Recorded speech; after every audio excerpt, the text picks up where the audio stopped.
What's up? What's up? How you doing? It is Margarita Day once again, and we are sitting up there. He is with Alex and Frank, and we had an impromptu last-minute Margarita Day because it was a situation which we're going to talk about tonight on a podcast, so you guys can hear the details of it. If you don't listen to the podcast, it's the Ugly Truth About Real Estate Investing podcast.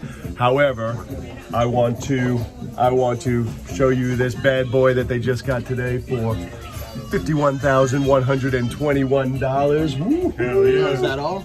Oh, is that all? And it was not an easy one. They had to work for it. So, I know we're going to talk about it later tonight.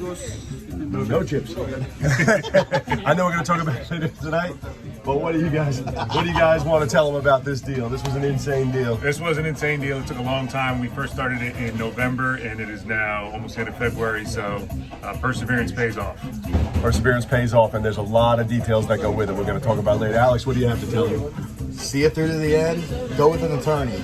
Worst case scenario, go with an attorney. See it through to the end, and then you'll get this bad boy.